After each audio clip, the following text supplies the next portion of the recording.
So, fellow participants, in our lifetime, we have witnessed a radical transformation in healthcare ethics and norms.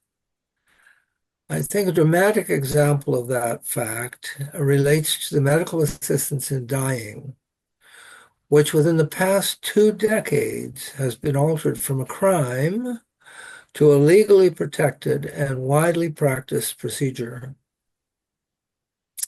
In our generation, there's been a major shift in the grounding of healthcare ethics away from a societal consensus about what is good to a focus on individual autonomy.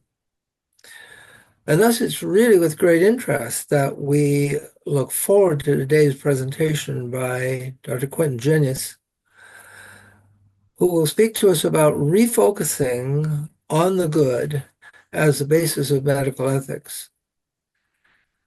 Uh, Quentin received his medical degree from the University of Alberta, was certified in emergency medicine at UBC, and then has obtained a Master's of Literature and Divinity at the University of St. Andrews.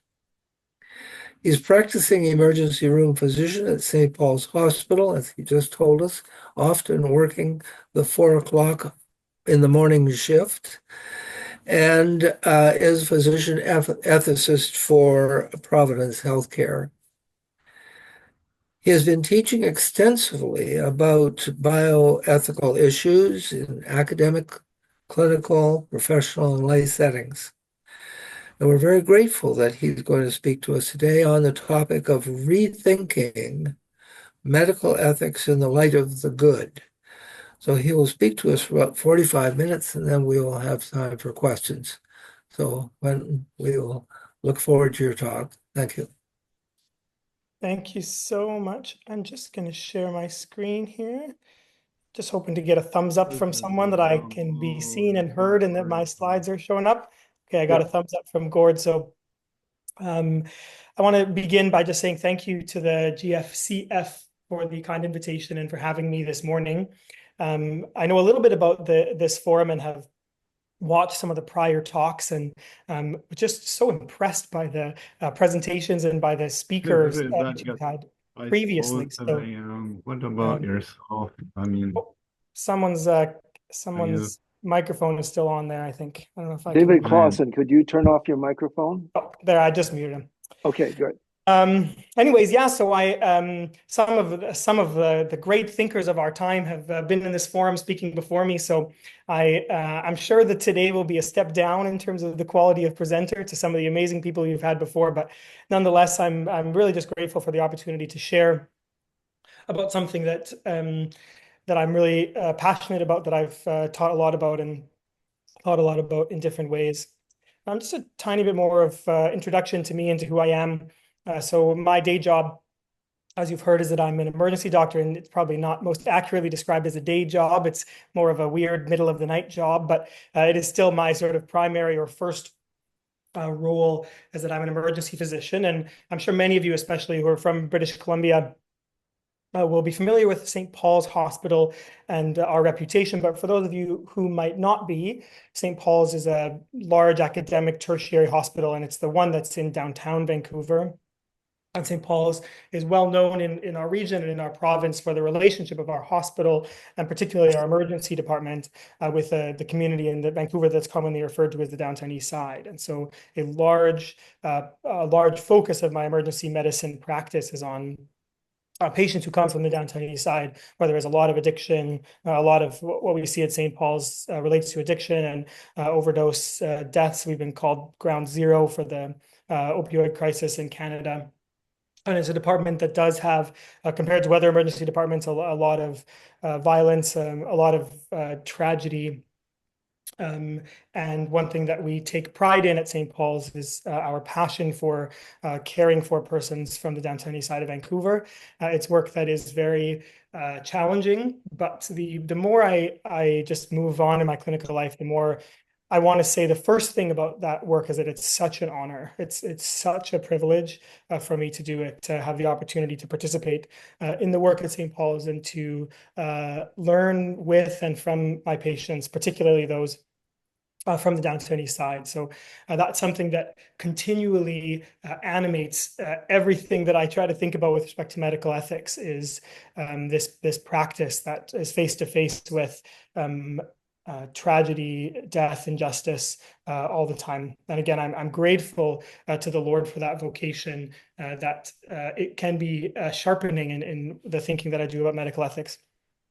I also wear a couple of other hats, and as has been said, I'm a physician ethicist for Providence Health, and so I do quite a bit of teaching in my role as physician ethicist, and also some really fun and interesting involvement in clinical ethics consultations and speaking with physicians about matters of ethics on difficult cases. And I'll share one or two of those examples over the course of the talk today.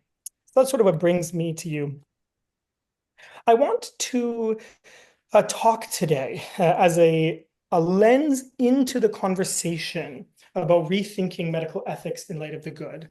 I want to turn over together a term that, especially for those of you who are not medical people, might initially be an unfamiliar term. I want to turn over the term iatrogenesis with you.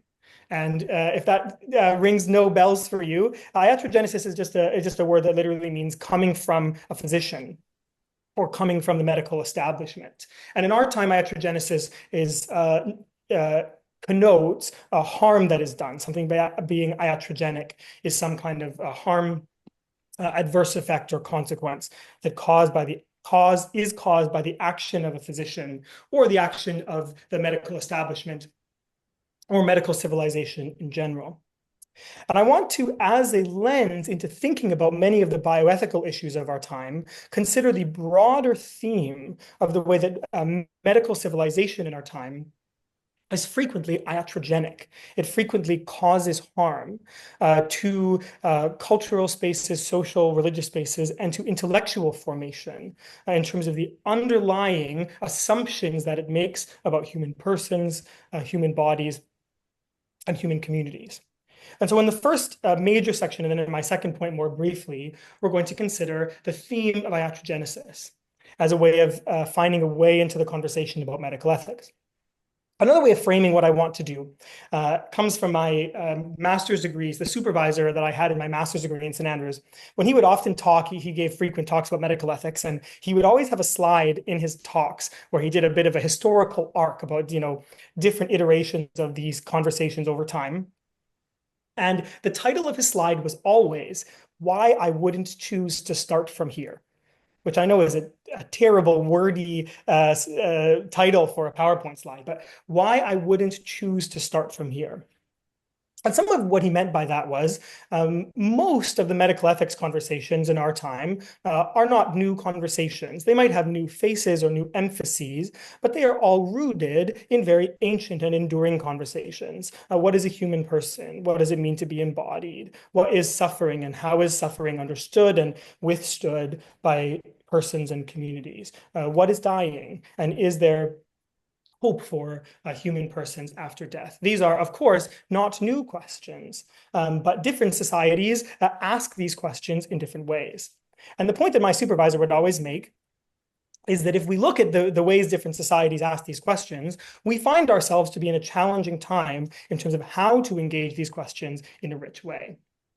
And so I want to say that same kind of thing, talking about iatrogenesis, that the way that medical spaces have shaped human experiences and narrated human experiences makes it very difficult for us to engage questions like addiction, suffering, reproductive ethics, dying in ways that are rich and thick and nuanced. But in our third point, I want to take a step beyond that. So I don't just want to be a lamenter. I don't just want to only say what is difficult or challenging about our present moment, our present moment in these conversations across history.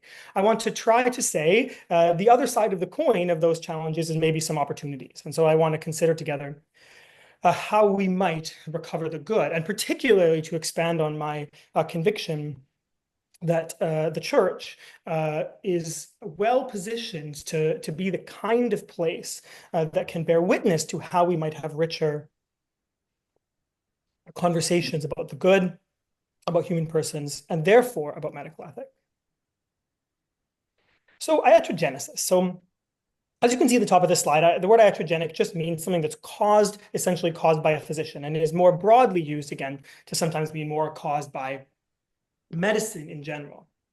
And I'm pulling here when I'm talking about iatrogenesis from this book by Ivan Illich, who is a wonderful, very idiosyncratic 20th century thinker. He's not to be confused with Ivan Ilyich, who is the protagonist in a wonderful Tolstoy novella about death that's also very relevant to medical ethics.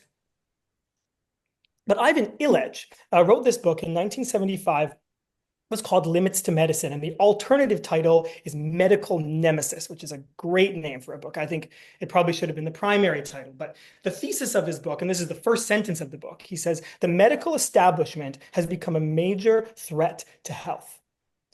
And a big thesis in his book is the way that the medical community has envisioned or positioned human persons can, in narrow ways, promote health, but in many deeper ways, undermines health.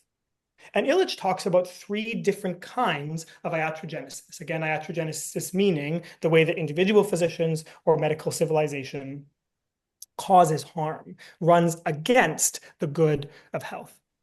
The first is the understanding of iatrogenesis that will be most familiar to the physicians in the room. This is what Illich calls clinical iatrogenesis. And this is where the actions of a physician cause harm, what we in medicine might call iatrogenic disease or an iatrogenic event. So if I give a patient a dose of antibiotics with all intent to produce a good effect, but the patient has an anaphylactic reaction to those antibiotics that causes harm, that is an iatrogenic event. It is caused, if not intentionally, by the actions of a physician.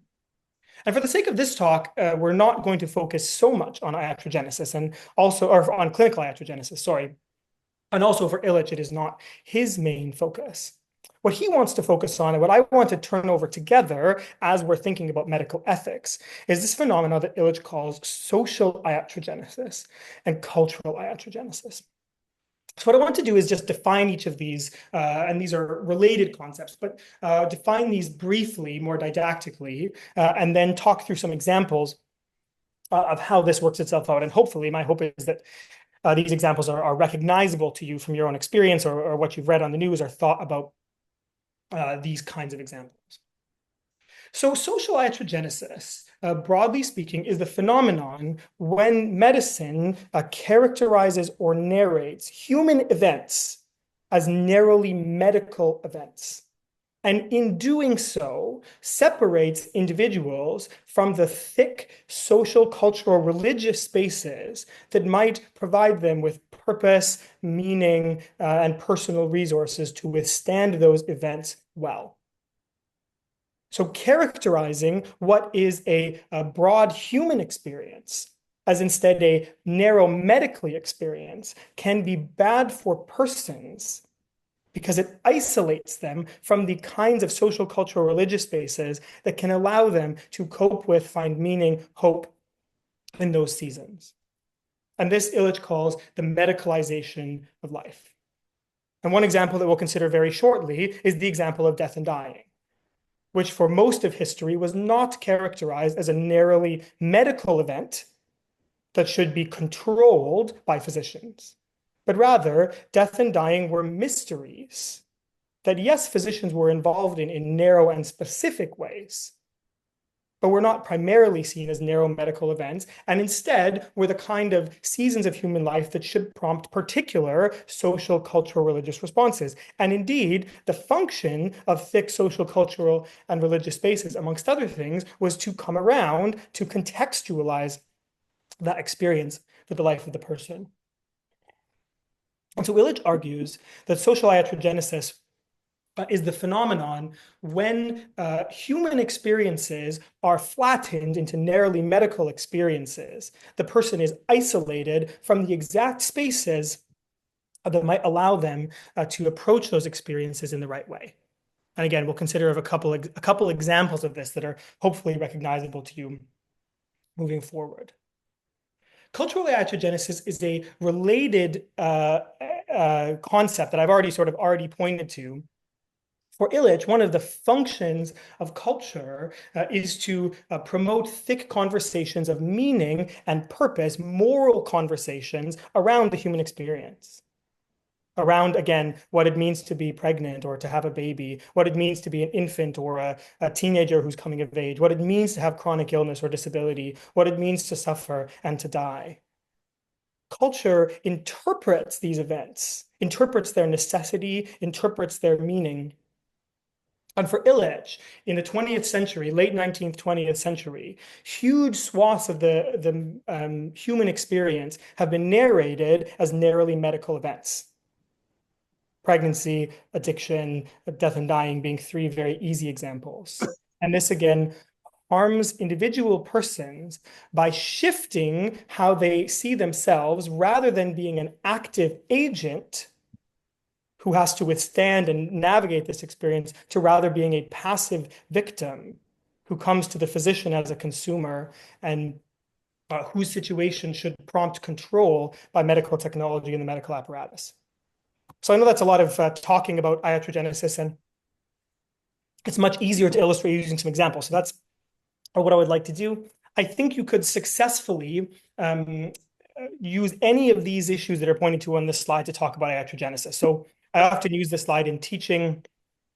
These are pictures that represent the most common medical ethics issues that I'm asked to weigh in on as a physician ethicist. So here we have a tombstone which represents the issues and debates around suffering and dying, including the MAID conversation. And for those of us who are Canadians, it's obviously often at the front of our minds when we talk about medical ethics in our time. The other issue is this is ultrasound. This is a picture of ultrasound picture of one of my children. I couldn't tell you off the top of my head which one, but one of my babies, and this obviously references the debates around what we call reproductive ethics, beginnings of life, what defines human life. The third picture references issues relating to ability and disability and perhaps also chronic illness. And the final picture on the top left is a picture that sort of represents addiction and the issues related to addiction, which, as I'll say, are the issues that I'm currently thinking and writing about in my own research. But first of all, I would like to consider the notion of iatrogenesis, social and cultural iatrogenesis, by using the example of death and dying. I think this is the easiest and clearest example about how social iatrogenesis and cultural iatrogenesis work. This is a quote from Atul Gawande. I expect many of you are familiar with Atul Gawande. He's quite a prominent surgeon in the United States, and he wrote a very famous best-selling book. This is now 15 years ago, at least, that's called Being Mortal. And Gawande is not a Christian person, to my knowledge. He doesn't have any specific religious commitment, but a big thesis of Gawande's book, I've just quoted here, this experience of making mortality a medical experience is just decades old. It is young, and the evidence is it is failing. And Gawande, and you can see this arc traced in a number of other places. One other book that's relevant to this conversation that's very influential is by Ernst Becker. It's called The Denial of Death. But Gawande helpfully traces for us the reality that for most of history, death was not cast and narrated by society as a narrowly medical event. And that children grew up witnessing what it meant to care for a person who was dying. And the normative experience for most of history was for people to die in their own homes or other shared community spaces, surrounded by loved ones.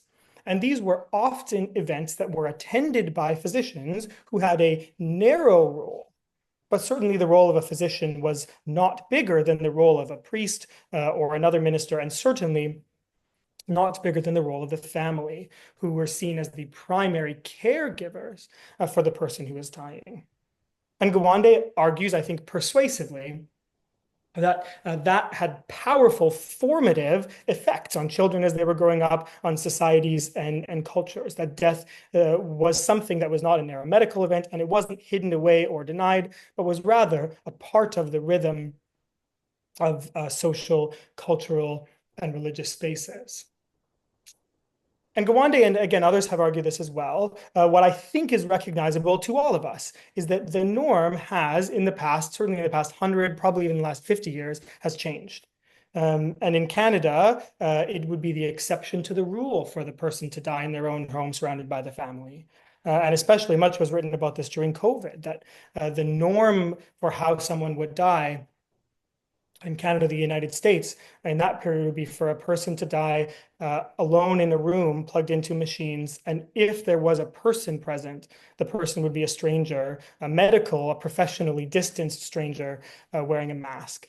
And our society has pushed death off to the margins where it is no longer a visible, normal part of growing up and of families and communities, but rather it has been pushed to the outskirts and people try to ignore it as much as possible.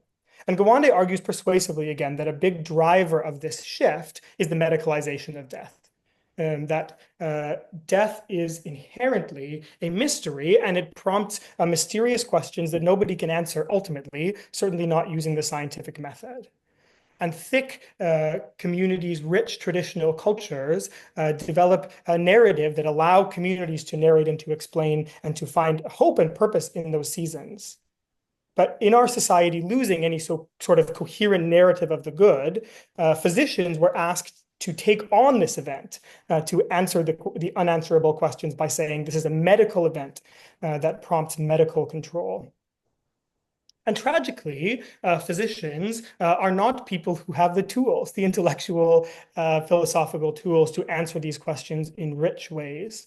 And inevitably, the medical establishment has therefore answered the questions of suffering and dying in ways that are immature and often result in harm to persons and communities. One recognizable example of this at one extreme is the person who dies in the ICU with a long, slow course of decay into death when the apparatus of medical technology prolongs suffering and prolongs death rather than hoping to prolong life in a positive sense. And one of my strong senses in having a lot of conversations about MAID is that for many people, especially many strong advocates for MAID, they advocate for MAID because they're actually afraid of this. And once when I was actually on vacation. I was on the Isle of Skye in Scotland, just trying to enjoy some time away. But I ended up in a conversation about bioethics with this American couple kind of randomly. And they, without knowing very much about me, went on and on for a long time about how much they hated Christians and, Christian worldview. But the crux of why they had such a suspicion and anger towards Christianity is that they thought that the Christian view of a good death was for everyone's life to be prolonged and sustained for as long as possible using medical technology, and that everyone, should be obliged to, be ventilated as long as their heart can be kept beating, those kinds of things. And they morally were repulsed by that in favor of what they saw as something that was more natural or dignifying for the person. And while I disagreed with them on many things, I agreed with them that sometimes medicine, in its attempt to help persons, harms persons by making an idol out of life and trying to prolong life for as long as possible in situations where that isn't the right thing to do. And I'll share an example of that shortly. At the other extreme, although I think it's really the other side of the same coin, in Canada is something like MAID. And again, MAID is a euphemism that I don't like. I think it's misleading and imprecise, but for this lecture, I won't nitpick the language and we'll use the language of MAID. This is a graph from the Government of Canada's report on MAID that shows the steady rise in people dying via MAID. Again, what MAID is a physician or a nurse practitioner acting with intent to end the life of a patient. And I think one of the reasons why physicians increasingly portray MAID as a good and even a beautiful thing is that people come to physicians with their existential suffering at the end of life, and physicians have no answers for them. Physicians have no answers other than the buttons that physicians know how to push. And the buttons that physicians know how to push all have to do with medicine and medical technology.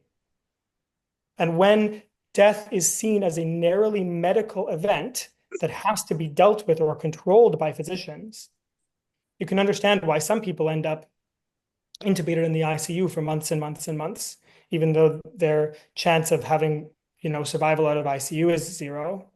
And you can understand why other people increasingly are encouraged that ending their own life through the intervention of a physician is the right way to go.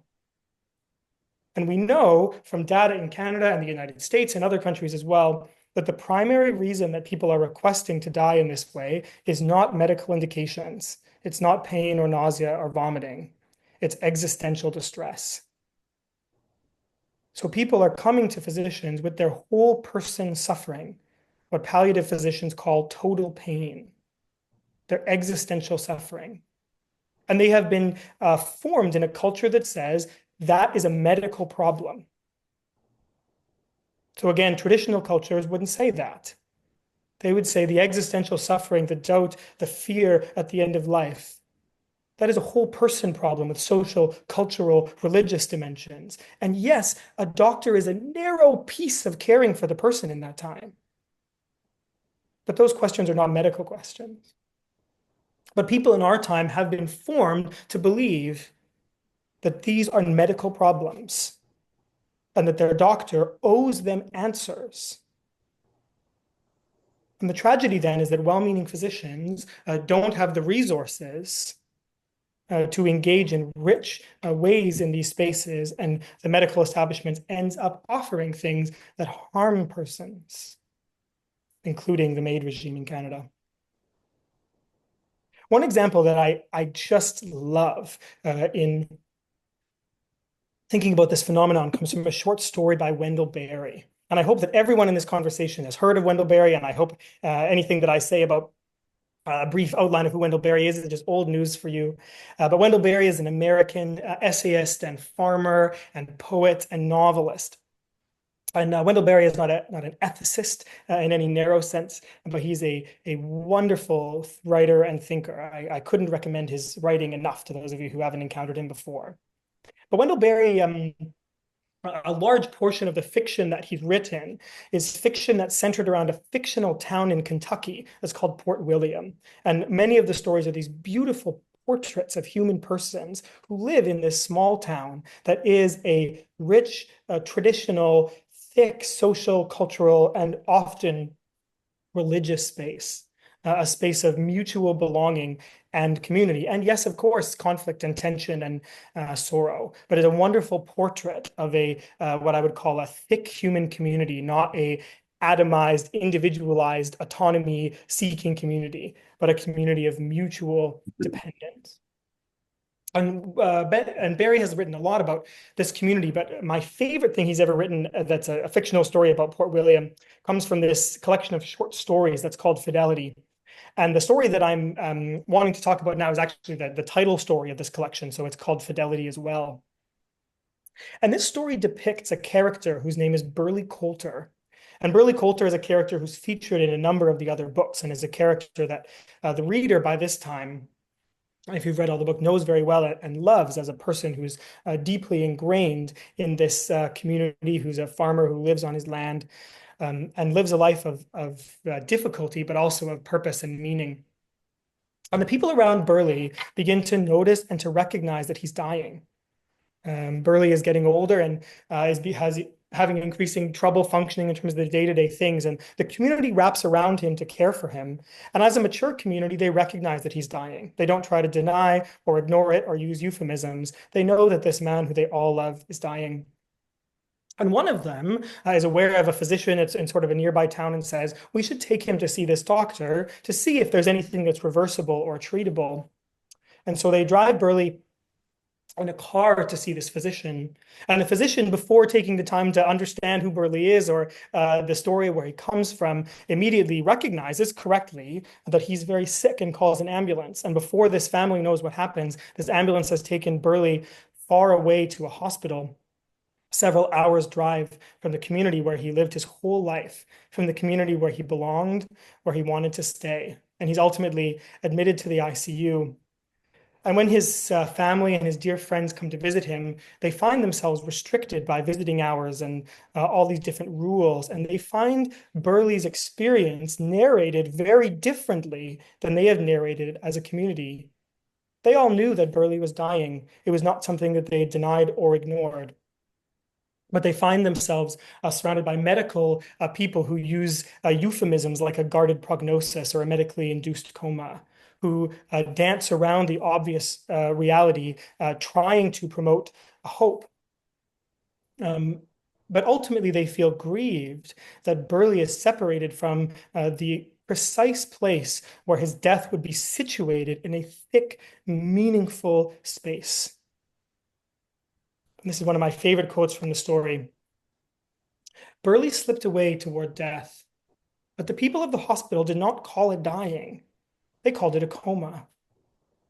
And when Burley's loved ones returned on yet another visit and found the old body still as it had been, a mere passive addition to the complicated machines that kept it minimally alive, they saw finally that in their attempt to help, they had not helped but complicated his disease beyond their power to help. And they thought with regret of the time when the things that was wrong with him had simply been unknown, and there had been only it and him and them in the place they had known together. Loving him, wanting to help him, they had given him over to the best of modern medical care, which meant, as they saw now, that they had abandoned him. Loving him, wanting to help him, they had given him over to the best of modern medical care, which meant, as they saw now, that they had abandoned him.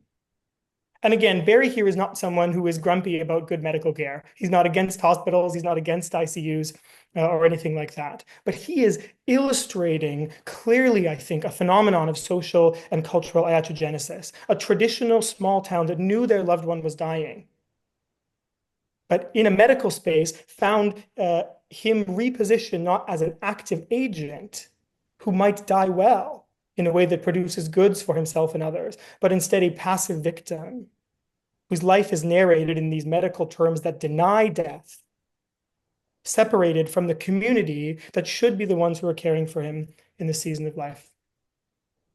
We're going to come back to the story at the end. The second example I want to give that's very close to my own heart and my own medical practice has to do with addiction and has to do with the development of the opioid crisis. I think this is another clear example of the phenomenon of iatrogenesis and the way that casting human experience as narrow medical experience that should prompt medical control harms persons. I think the opioid crisis is another easy and truly overwhelmingly tragic example of this phenomenon. And so in Illich's section in his book on cultural iatrogenesis, he has a chapter that is very provocative that's called The Killing of Pain. And in this chapter, he argues that pain and suffering are universal human experiences, and that for most of history, part of the function of human culture was to interpret the necessity of pain in ways that could provide meaning and purpose and agency to persons who are experiencing pain. But he argues, in the 20th century, pain and suffering are recast not as universal mysteries, but as narrow medical problems to be killed. And he harps a lot on the language of pain killing, this very harsh word, killing, and the increasing development in the United States in the 20th century of patient advocacy groups that very loudly say it's the responsibility of physicians to kill pain at all costs. And so again, we're seeing this theme, a universal human experience, suffering and pain. In rich societies is seen not as a narrow medical problem to be solved or killed in a simple way, but rather a mystery that demands our attention. Illich phrases some of this like this. Medical civilization tends to turn pain into a technical matter and thereby deprives suffering of its inherent personal meaning. Traditional cultures confront pain, impairment, and death by interpreting them as challenges soliciting a response from the individual under stress. Medical civilization turns them into demands made by individuals on the economy, into problems that can be managed. Culture makes pain tolerable by integrating it into a meaningful setting. Culture makes pain tolerable by interpreting its necessity. Only pain perceived as curable is intolerable. Culture makes pain tolerable by integrating it into a meaningful setting. Culture makes pain tolerable by interpreting its necessity.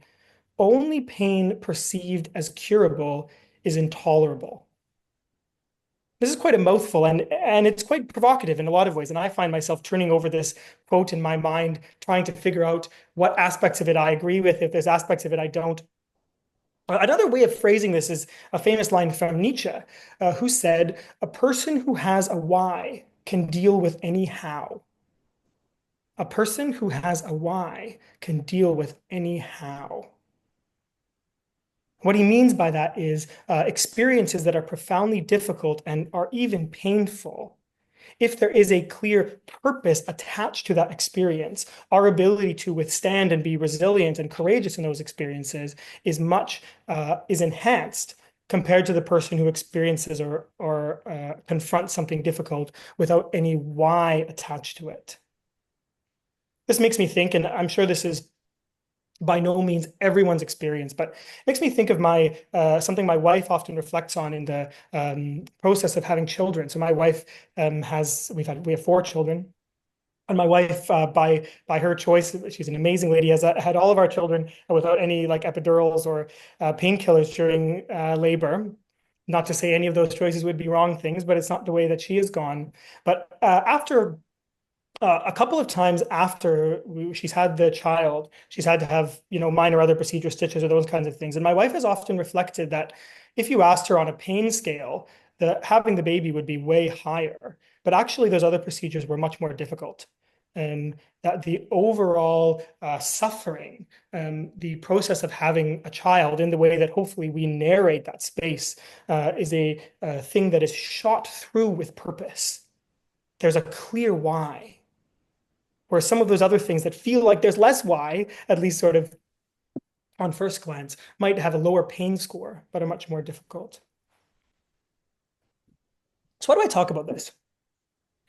Well, as I've said, historically, pain and suffering were seen as universal human experiences and mysteries that demand responses from thick spaces, social, cultural, religious spaces. Which doesn't mean that the intervention of physicians is not relevant, but focus the intervention of physicians narrowly. But in the 20th century, especially in the United States, there was a huge, what you might call consumer push to say that pain and suffering are narrow medical problems and that the apparatus of medical civilization must kill them at all costs. And there's a story to be told here that's been told in a number of places. I've put some of them on this slide about how this cultural shift directly led to the skyrocketing of the prescription of opioid painkillers in the 1980s and 1990s. And some of this is the OxyContin story that, again, some of you will be familiar with. But physicians were asked to deal with existential suffering and pain of persons that physicians did not have the tools to deal with. And persons found themselves in a society that was increasingly atomized and individualized. And a culture that didn't have normative conversations about the good, wherein people could contextualize the difficult experiences of life. And therefore, they were formed in a narrative that says, pain is a medical problem, talk to your doctor. And doctors did not have the tools to address those in meaningful ways. But they were told it's your job to treat patients' pain at all costs. And this is a direct reason for the absolute skyrocketing of the prescription of opioid pain medicines. And this itself is a direct cause of the opioid crisis that is ravaging our civilization today. And there's not too much I can say about this without starting to cry. So I'll try to characterize this briefly in some ways. But this is a graph that shows the number of overdose deaths in the United States.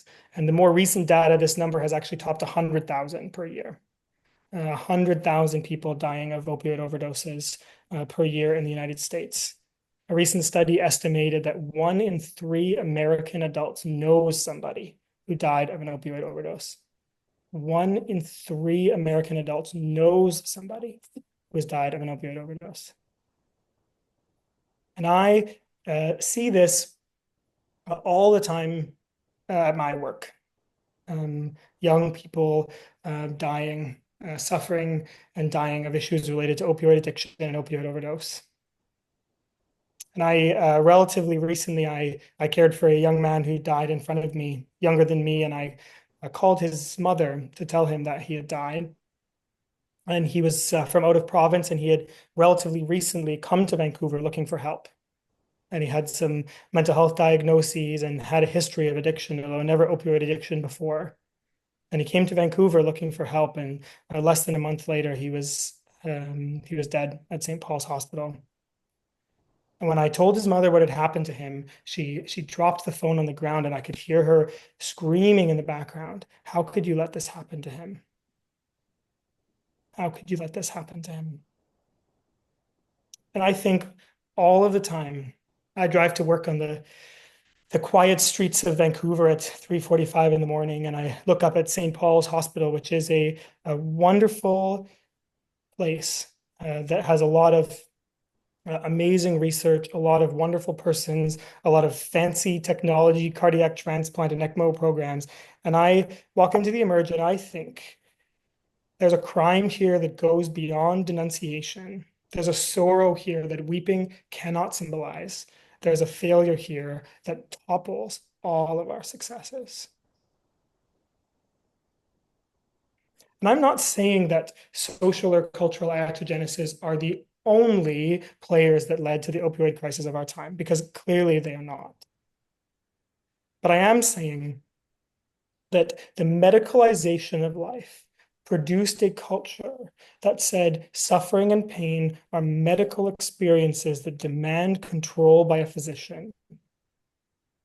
And this isolated people from the cultural spaces that should be wrapping around them when they suffer, and sent them instead to medical spaces that did not have the resources to care for them in a thick social and cultural way, and so responded with a prescription. And that practice has led to far more suffering. And I'm sorry to say that the wheel of social and cultural iatrogenesis seems not to stop there. So a lot of the research and work that I'm doing these days is on addiction. And I'm currently writing a book, actually, as I'll say in a moment, that really begins with the question, what is addiction? And for me, this is yet another example. Addiction or compulsive behavior is not a new problem, although it's a increasingly common catastrophic problem in our civilization. But addiction is not a new problem. And any robust definition, again, would say it's not a narrow medical problem. Addiction is not just something that should demand control by physicians, but should prompt responses from whole communities, from thick social, cultural, religious spaces.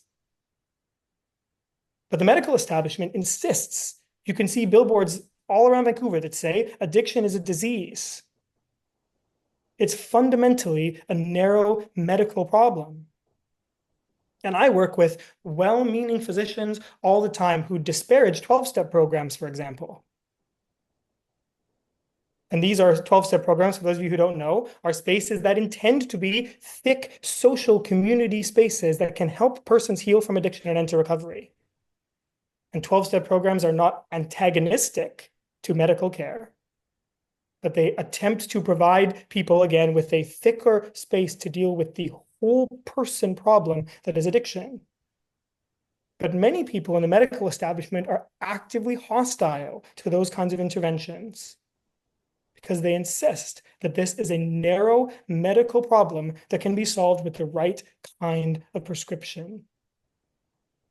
And here again, we see underneath some of the bioethics debates a fundamental assumption that harms persons.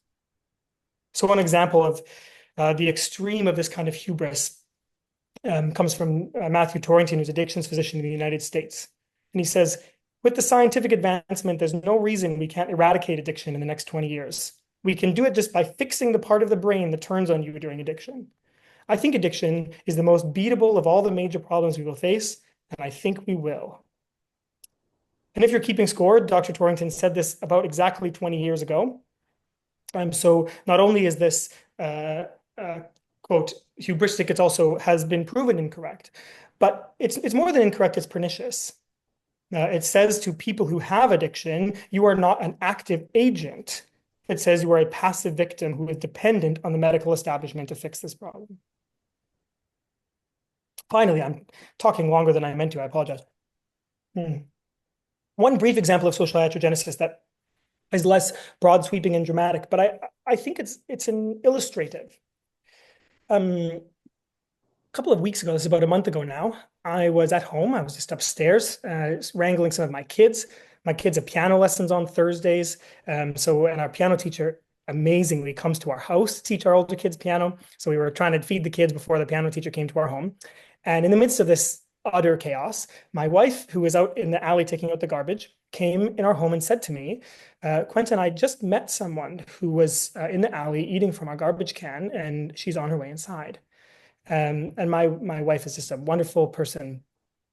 And so our family made a new friend that day, who was a young woman who lived on the downtown east side and had found our way to, we kind of live in East Van, to our home. And so she came and ate dinner with our family. We had a wonderful chat, and she met our children, and they had all kinds of questions for her, as you would imagine young children would.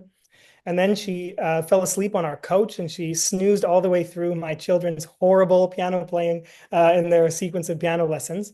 And then later in the evening, she woke up, and again, we had a good chat with her, and I'm grateful that I have some connections in the downtown east side. And so we found a great place for her to stay at a women's center in the downtown east side. And so myself and one of our friends took her there and found her a place to stay with some people who we trust and we knew would take good care of her.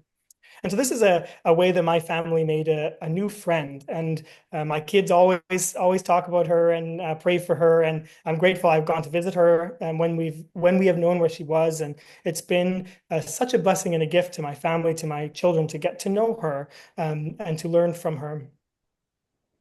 And a few weeks after this initial encounter, which was when we first met her, I was at work.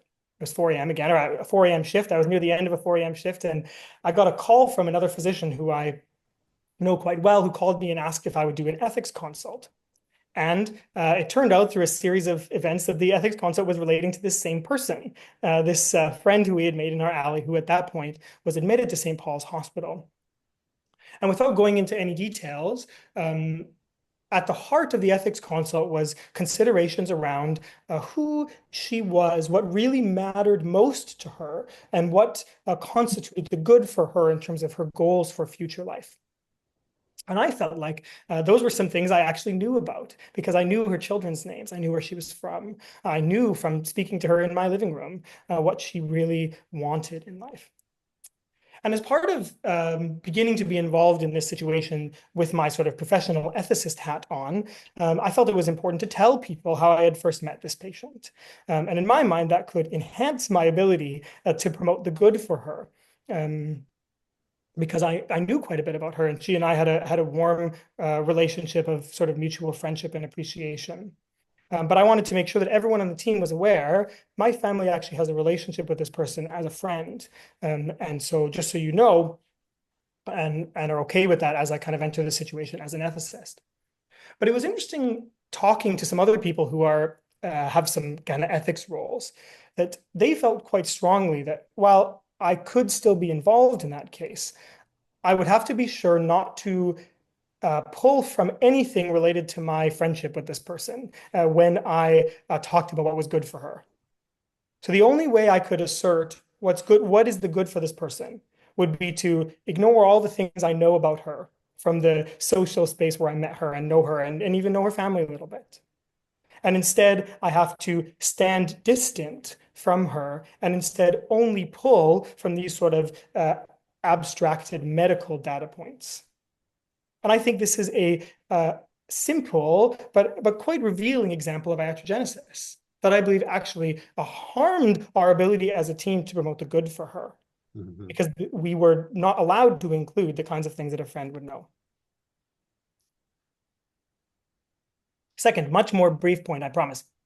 I want to talk just a tiny bit to round out this picture about the discipline of bioethics and what I have sometimes called intellectual iatrogenesis, which is not an Illich term.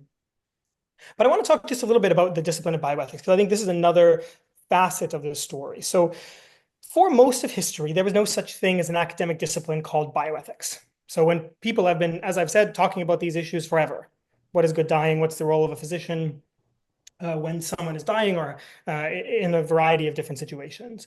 But it used to be when people were talking about this, they were just talking about philosophy, or maybe more recently than that, just ethics. But in the 20th century, especially the second half of the 20th century, there was the carving out of a narrow sub-discipline that wanted to sort of stand on its own turf that was called bioethics. And this is argued or sort of summarized in this book by Janssen called The Birth of Bioethics. And the sort of Bible of the new discipline of bioethics is this book by Beauchamp and Childress that's called Principles of Biomedical Ethics, that came out in 1979. And in their introduction to their book, they say exactly this. They say, the history of bioethics is kind of challenging because in this Hippocratic tradition, conversations of medical ethics were all mixed up with these other conversations about anthropology and embodiedness and philosophy, and heaven forbid, even theology. The conversation about bioethics was kind of mixed up in all of these things. And from their perspective, what is necessary to produce a good bioethics is to uproot bioethics from those other conversations and to draw sort of a nice box around it where it can exist on its own, not connected to any of those deeper conversations. So again, to summarize, for most of history, there has not been the reality where you can go to a university and get a degree to become a bioethicist. Because what we say about what a doctor should do when someone is dying was recognized to be necessarily linked to what we think good dying is, which is linked to what we think dying is, which is linked inevitably to what we think human persons are, where we have come from and where we are going to. But from one reading of the situation, the contemporary discipline of bioethics is explicitly an attempt to consider what a doctor should do that is insulated from any of those broader conversations. And for Beauchamp and Childress, this is how bioethics can sort of actually be decisive, is by not sort of including those other considerations. And so they want to look at the kind of issues that we've talked about and propose a set of sort of absolute principles, prima facie principles that they use in their book. And they explicitly say, these principles, we can't really agree on why they're good, but we can all agree they're good. So we should just not consider what they're grounded in and just assert them absolutely. And then therefore principles, as many of you would be familiar with, are justice, non-maleficence, beneficence, and autonomy. And as I have outlined in several other places, one very common analysis of their structure is that really they're primarily concerned with autonomy. And they propose these 4 principles. And one of the challenges with proposing absolute principles is providing a framework about what to do when the principles conflict with each other. So it's very well and good to propose 4 things that you think are good. But the definition of an ethical conundrum is a situation where different good things conflict with each other. And so for Beauchamp and Childress, the principle that is really the overlying principle when there's any conflict is the principle of autonomy. And this has flattened bioethics conversations to being really incredibly shallow in our time.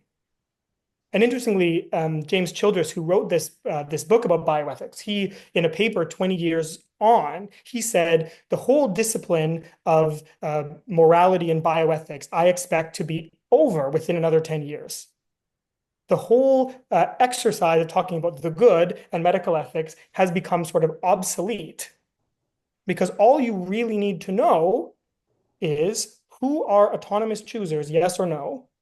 And if someone is an autonomous chooser, then a physician has a responsibility to do the thing that they want done, regardless of any connection to other ideas like beneficence or health or justice or anything like that. So increasingly, People are again told that human events are all medical events. If you want to know what to do when you become pregnant unexpectedly, that's not a problem that should prompt talking to mentors or people around you who are looking for advice, or it's a medical problem. You should talk to your doctor. And doctors are told the overlying way to promote the good is to be able to evaluate who is an autonomous chooser and who isn't. And then if someone is an autonomous chooser, the role of a physician is something like a servile technician, someone who exists to be something like an animated commodity to serve the autonomous wishes of persons.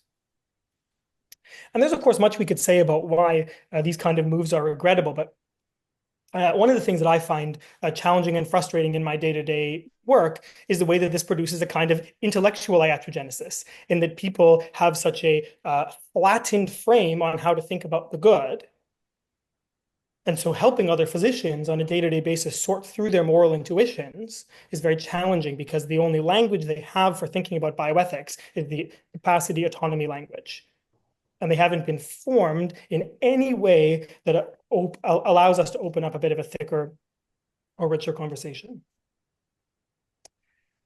So I said that I wasn't just going to say why I wouldn't choose to start from here.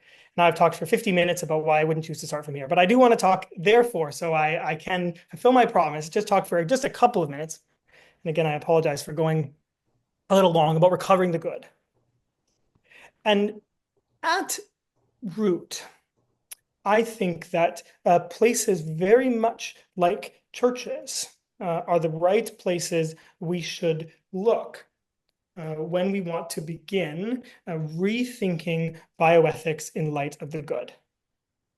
We should not begin by looking at that one bioethicist who I really like, who's kind of in that narrow field and has ideas that I agree with. I think those people are great, and I know many bioethicists who are doing really good and important work. I wouldn't want to disparage that at all. But I think the root of promoting a richer medical ethics conversation begins with pushing back against the social and cultural iatrogenesis, the medicalization of life. And I think the church is well positioned to do this socially, culturally, religiously, and also intellectually. This places a challenge to our churches, though, that they must not just be places of once-a-week religious worship, but communities of mutual belonging and whole person care, where people do not just worship beside each other, but belong to each other. So in the story about Burley Coulter, this Wendell Berry story, this story becomes quite tragic with that quote that I outlined before, with the Burley's loved ones realizing that this is not good dying. And what good dying for Burley would be is dying surrounded by his family on his own land.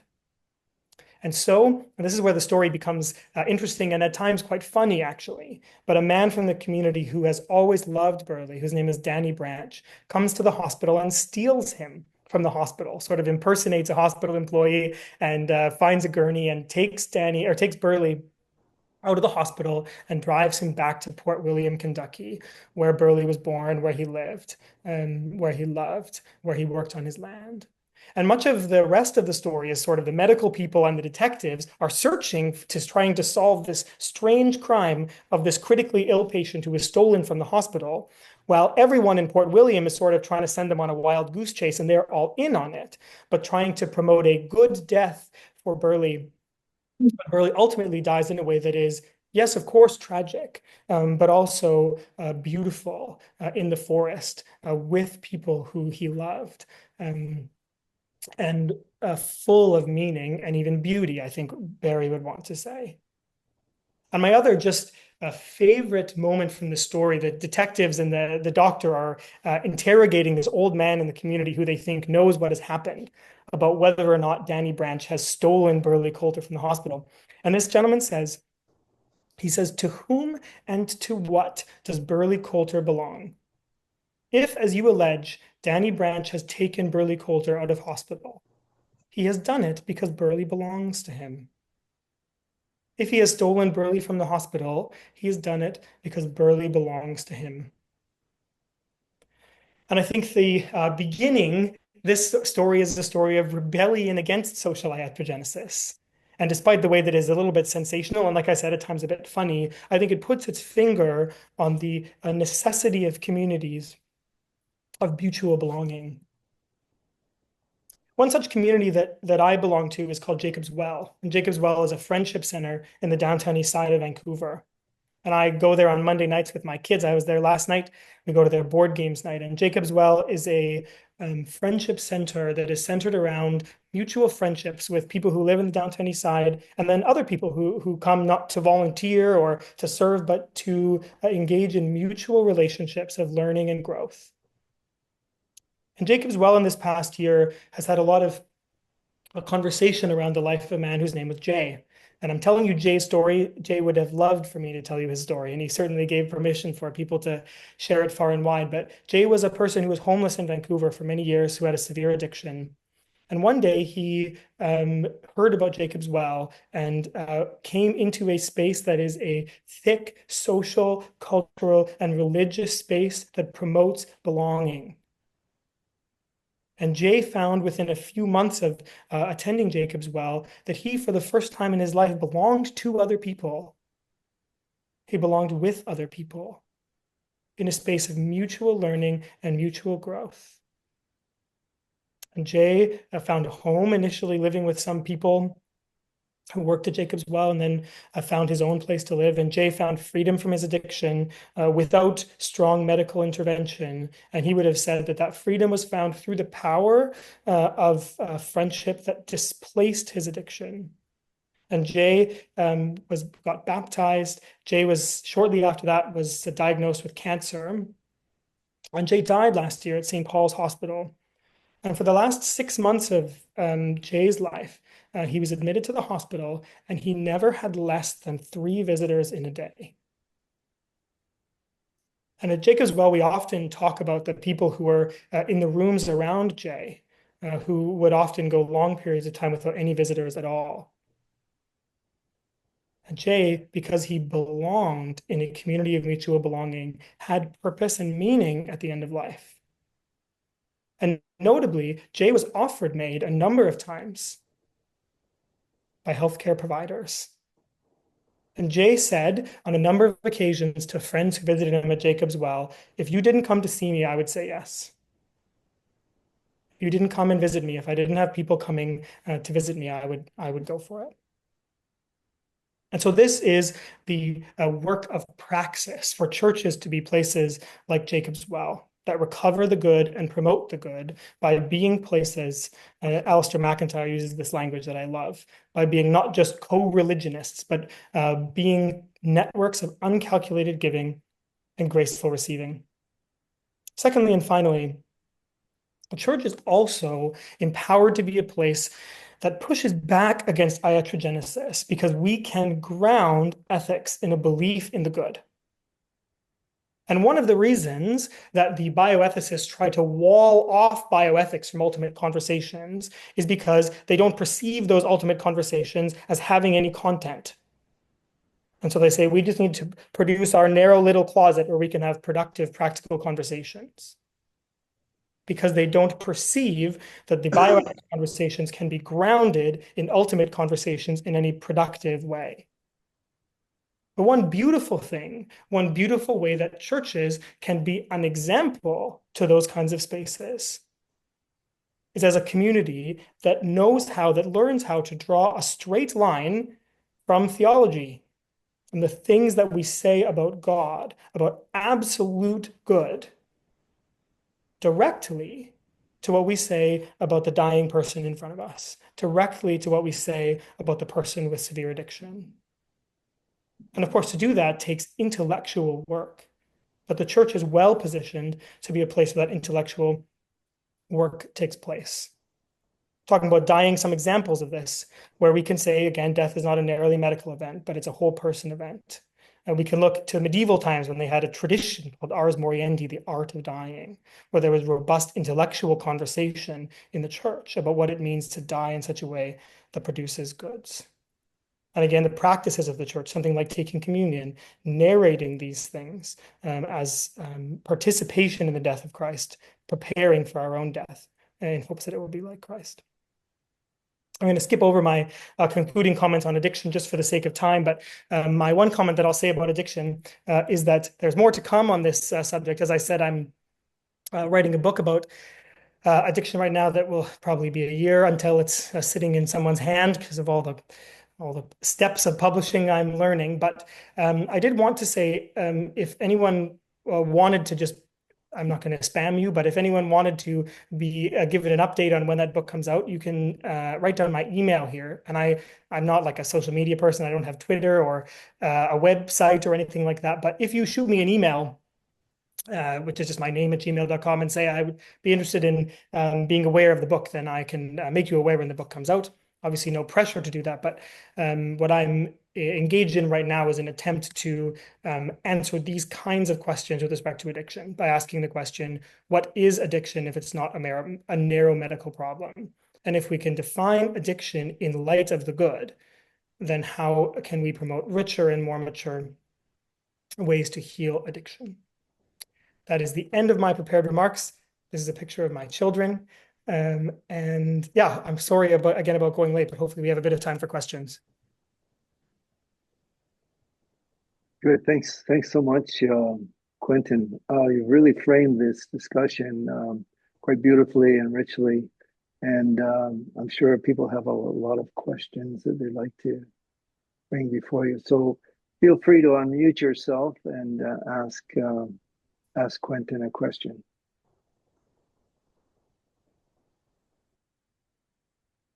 Quentin, Hi, yeah. it's Tom Koch, if you can hear me. Oh, hey, how are you?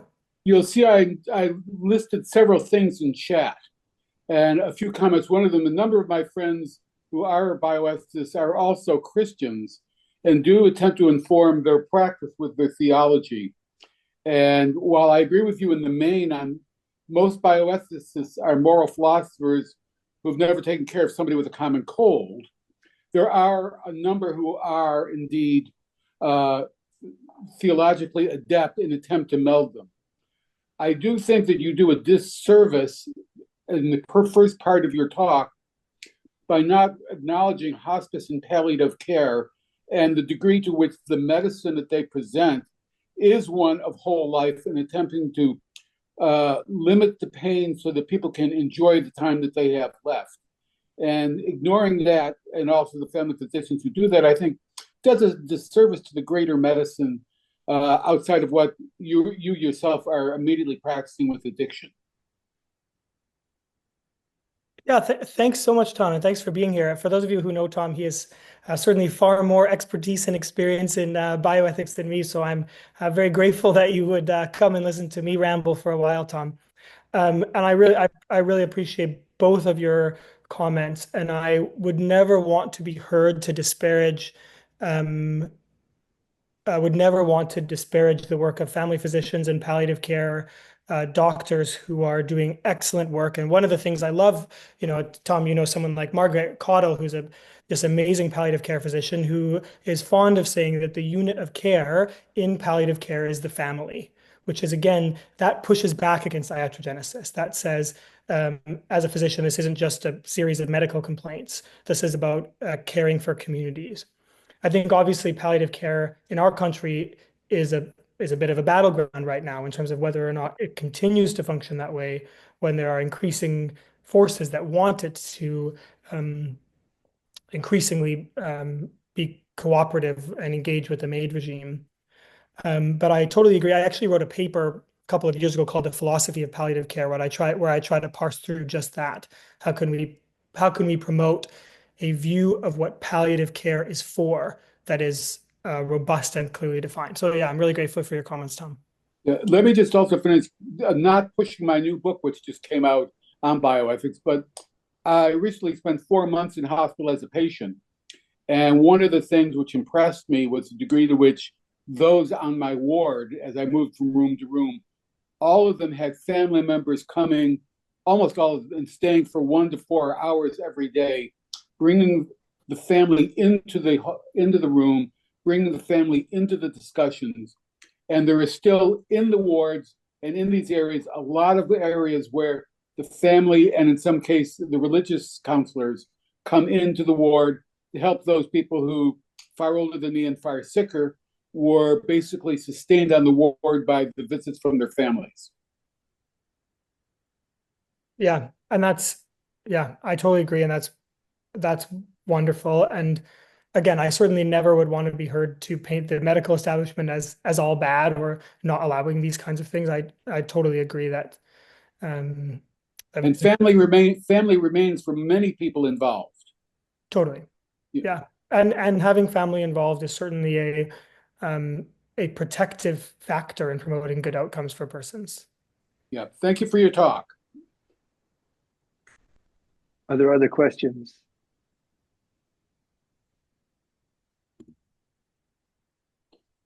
Gordon, can I just raise an issue, Felix? Thank you very, very much for that presentation.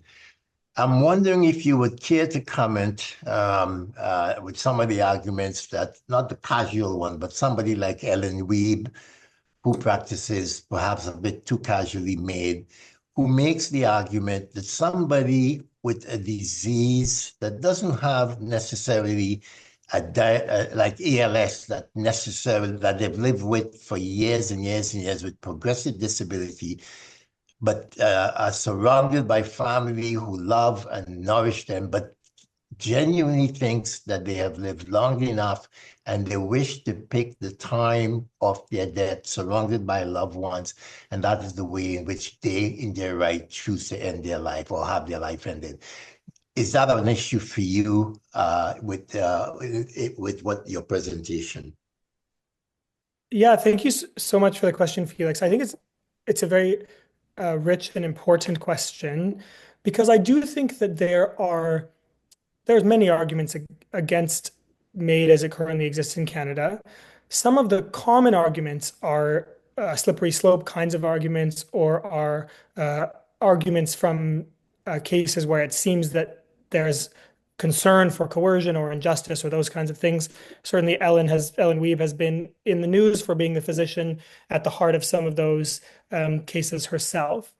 But I think it is also important for people who are against MAID principally to address the so-called hard case, the case of the person who, has lived a long and productive life, who's suffering quite a bit for some reason or another, and some of the language in bioethics evokes this language of a completed life, someone who judges their life to be completed, and that staying on would be just lingering without purpose.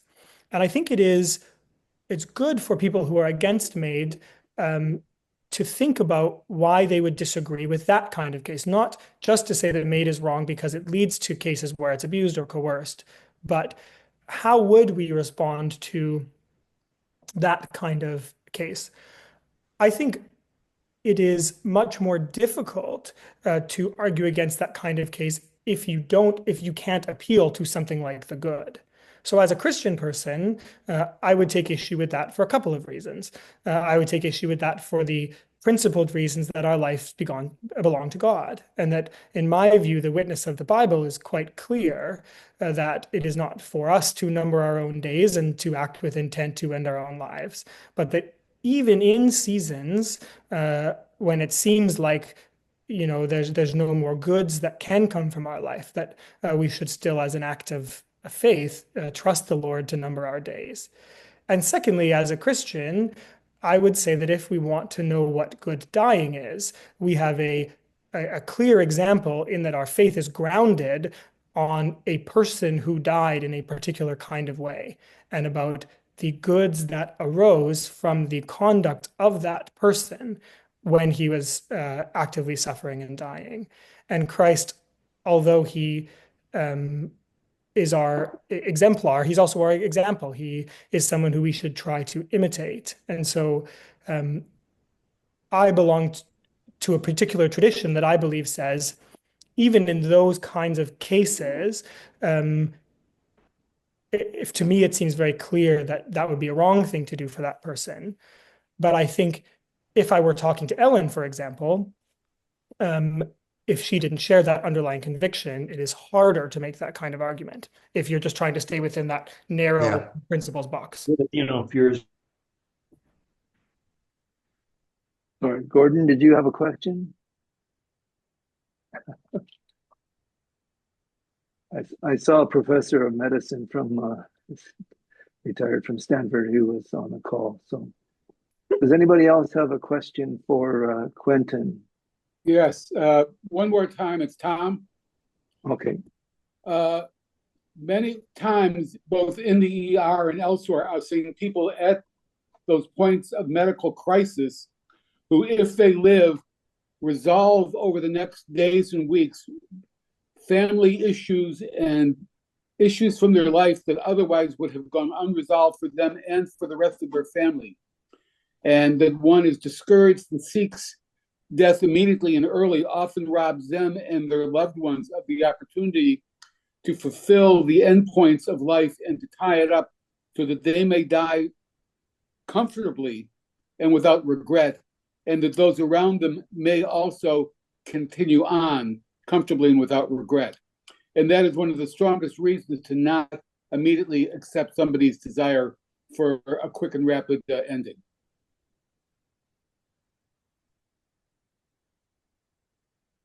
Yeah, I totally agree with that. Yeah, and that's a non-theological argument. Karen here. I was interested in the topic as to how you would define the good. Mhm. And it seems to me that what you've said is that the good is community, the good is belonging, and that you're not so keen about individual autonomy as the approach. And I mean, that sounds very reasonable, except in a society which is so completely fragmented, is it not understandable that that is much less compelling? Um, and I think your point about the church having an opportunity to bring this about, but it's hard to see it actually coming about in society in a broad sense. Yeah, I really appreciate the comment, and um, I would caveat maybe my own approach. As a Christian, I would say first of all that the good is God, and that one of the mistakes that we can make is if we make an idol out of any secondary good, be that idol health or community or belonging in themselves. But the first and highest good for the Christian is God Himself. But accepting that there are secondary goods that accord to our nature as creatures, I would certainly say that we as creatures all long for community and belonging, which is not arbitrary, but is something that reflects our nature as creatures who bear the image of God. I would also want to think really carefully about the goods of particular practices. So one of my one of the common things that I speak about when I speak to physicians who do not share my religious tradition, for example, is I say that the good of the practice of medicine is health. And underneath or underlying or over top, however you want to visualize it, we have to agree that underneath autonomy and beneficence and non-maleficence and justice, there has to be some shared narrative of what a physician is for. Because if a physician asks me to change or a patient asks me to change the oil in their car, I might agree that that's a good thing to do and that their car might need the oil change, but that's not what a physician is for. Or in the United States, when state governments ask anesthetists to be involved in capital punishment, universally, the anesthesia groups have responded, although, a lethal injection, and they use the word mimics, which is interesting, it mimics the practice of anesthesia. That's not what a doctor is for. And so, although we might be able to kill people in ways that are less uncomfortable, we will not do it because that's not what we are for. And so for me, one way that we can try to enrich conversations about the good in medical spaces, and I've had 3 or 4 conversations about this with physicians in my own health authority just this past week about saying, physicians who were morally distressed because patients asked them for things that they didn't feel was promotes the patient's health, and yet they were told or thought, well, I have to do it anyway. And one of the ways of helping that I think is an argument that would make sense in a secular framework is to say your role as a physician exists as part of a particular practice that is attached to a particular good. And like Aristotle says that in the Nicomachean Ethics, is not a new idea that like the practice of medicine exists to produce the good of health. And as Tom has pointed to, there's nuance to that in palliative care. What does health mean when a person is dying? There's nuance to that. But despite the need for nuance, that's still a true statement. And I agree that in a society that is increasingly atomized, it's understandable that people uh, will be compelled by the autonomy narrative. But I think one way to help enrich those conversations when they've become very flat is to uh, try to uh, build consensus with our physician colleagues around the notion of health and making the practice of physicians accountable to producing health in individuals and communities.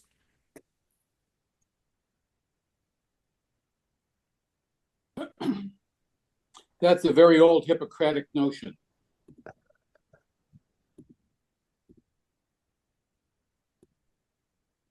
Quentin, I just have a question about the anxiety concern for young adults these days, and if there's anything that medical establishment can do to support young adults who seem to be dealing with an unprecedented amount of anxiety and mental health Yeah, issues. and that's a wonderful question. And I think again, without disparaging medical contexts at all, um, some of wisdom and humility of medical establishment is to know when to point outside of themselves. And so, for example, around the time of the COVID pandemic, diagnoses of anxiety disorders and prescriptions for anti-anxiety medications went up through the roof. Um, I don't think any epidemiologist would think that that's because of you know, the advent of some kind of organic brain disease that's unrelated to, whole person experience. But rather the fear that people had was rational fear and anxiety because of events in the world around them. And if again we say that fear that you have is called a generalized anxiety disorder and you should talk to your doctor who will have the solution, I worry that not in all cases, but in many cases, we are not telling people the whole truth about the kinds of places they should look for their fears to be allayed.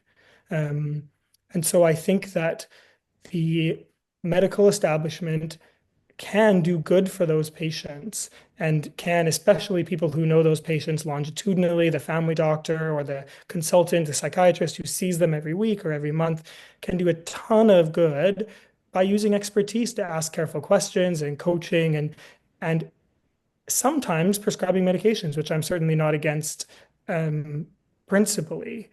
But I do think um, we could use a medical establishment that was humbly willing to point outside of itself. Of course, the challenge to that is it has to point outside of itself to somewhere. It has to point outside of itself to the kind of um, the kind of space where fears can be allayed, where they can be contextualized in a meta narrative that speaks about hope and the future. And most physicians I know would love to be able to point people to a space like that. If they knew about one. Um, and yeah, I don't know if that helps. Yes, that's good. Any other questions, pressing questions?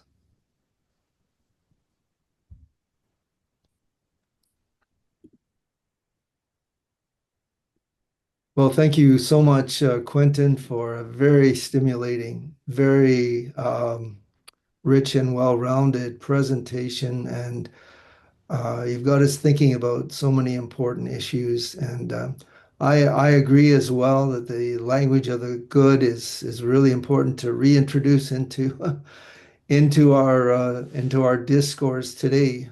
I'm a fan of Charles Taylor and the recovery of ethics and the recovery of the good, which goes back to Iris Murdoch as well. So Yeah. thank you so much. I mean, there's so much more we could talk about, but this has really got us thinking in wonderfully constructive ways. Thank you so much. Yeah, thanks again to everyone. Okay, well, Good. we'll call it a day. Thank you, everybody.